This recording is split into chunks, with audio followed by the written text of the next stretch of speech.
Good morning, good morning, good morning, folks. Another merry stupid o'clock to one and all. Welcome to another episode of Spilling Tea. I'm your host, Tiffany Daniels.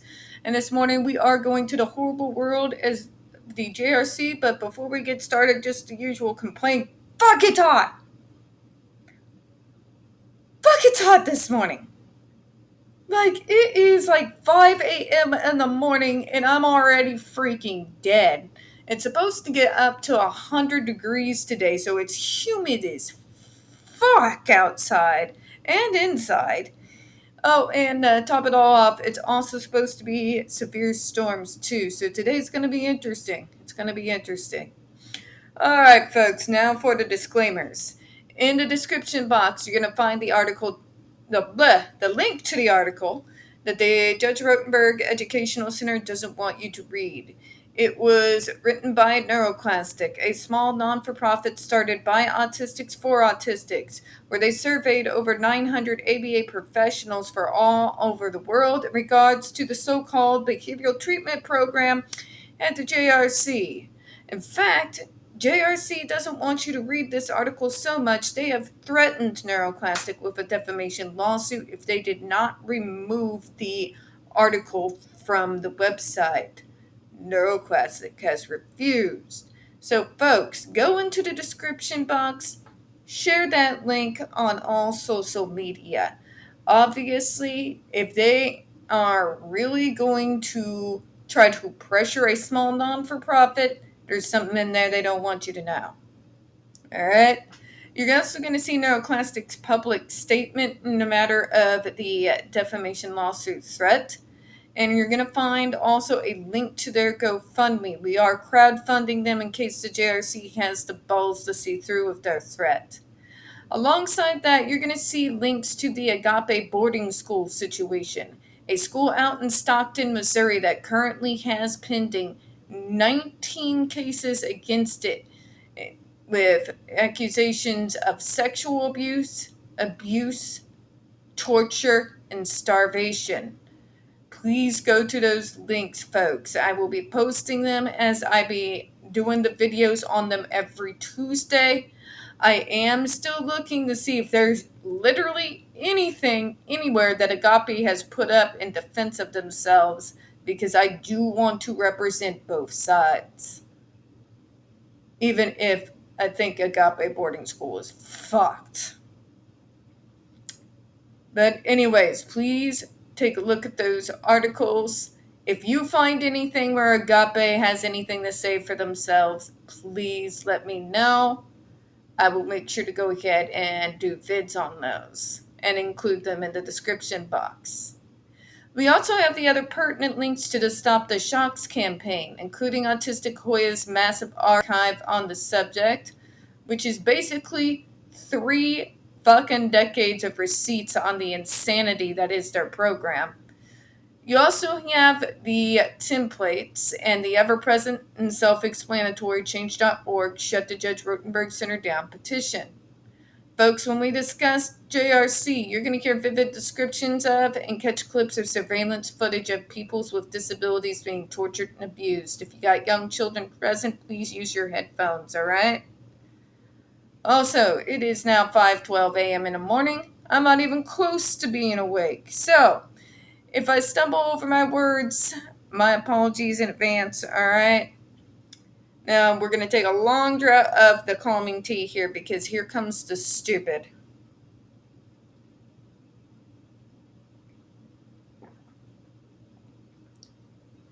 So, where we left off yesterday, 99. The report states that the GED is sometimes applied. Oh, no, we read that part yesterday. 100. The June report states that it was reported by JRC's Director of Clinical Services that the routine administration of skin shock by staff occurs 15 to 30 seconds after a target behavior has occurred. In other cases, the delay in the administration of the GED is much longer. This is in regards to those that we've heard from victims, as well as corroborated by the New York report. It seems to me all the things that they're saying is not true is stuff that New York is backing that has been stated by other victims. Such as the delayed response, where they get shocked hours later for a so-called infraction of their contract that was done hours previously while they were in school. But let's read this here, this bullshit they're going to sell us, right? Each JRC behavioral treatment plan is designed based on an individual assessment of each student's problematic behaviors, functioning level, and treatment goals. Oh, great. Now they're going to condescend to us like we're fucking stupid. We know how your program works, JRC. Stop with the condescension, the self-righteousness, the holier than thou, smarter than thou, trust us bro, we're experts. We are being bullied here, bullshit, okay? Sit the fuck down, Karen. You are not the only quote-unquote experts in the world who deal with people with severe behavioral issues, all right? Sit down. Really? The hubris on these people. Fuck me. The JRC behavioral treatment plans and program description identify specific targeted behaviors and assign specific consequences for each targeted behavior, which are consistently applied by JRC staff. Specific is it? Because we've all seen Jennifer Masemba's behavioral sheet. And that is about as specific as me saying, I like the sky. Doesn't tell you what I like about the sky. Or even the context of which I may have been mentioning that sentence. It is not specific, JRC. You do not, in fact, even try to define what you put down in your behavioral contract sheets as shockable offenses. Case in point, non-compliance. Well, non-compliance, you can skew that to mean whatever the fuck you want it to mean and shock the kid. You could shock the kid because it's fucking Tuesday and put it down as non-compliance because they blinked while you were talking to them. Specific my ass. Okay? Remember, JRC, we have receipts.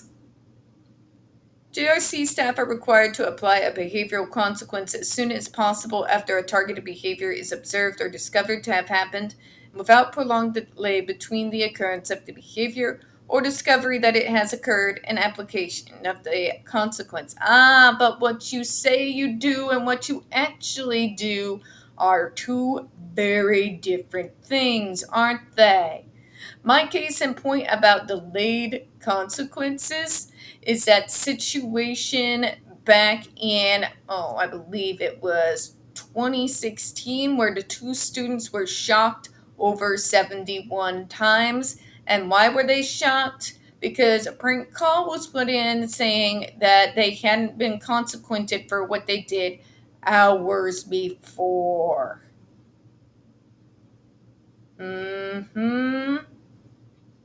You're caught in a lie, JRC. Because if it is true that the students are shocked immediately after the quote-unquote behavior, how the hell did that situation even happen? Why the fuck didn't the staff question it? Because if it was punished immediately, then they shouldn't have to shock the students in the middle of the fucking night in their beds, hours after the so-called incident. You see where I'm going with this, folks? Your manual, what you quote-unquote teach, is one thing, but your actions and lawsuits say otherwise. And New York is just corroborating what has already been proven in a court of law. All right? Moving on. JRC staff are not allowed to apply a decelerative consequence to a student unless the targeted behavior is observed by staff present with the student, observed live by a monitor on JRC's DVR camera system, or otherwise determined to have occurred. Now we're telling ourselves, aren't we? But we do it immediately. Well, sometimes we don't, but it has to be witnessed by another staff. Again, if all these safety protocols were in place, what happened in 2016 would have never fucking occurred. There is no safety net for these kids. None. Don't sell me your bullshit. If a student's problematic behavior is not detected upon occurrence, it is later discovered on DVR tape, by admission of the student or through some other means, the student may receive assigned consequence behavior, such as a delayed consequence is determined to have significant therapeutic value by the student's clinician. We've all established how your clinicians are insane, yes? That no clinician worth their fucking salt out here in the real world outside of the JRC hellhole would ever agree with that. So what you're fucking saying here is that's not true. It's not. It's really not. But this is why it's true. And it is happening.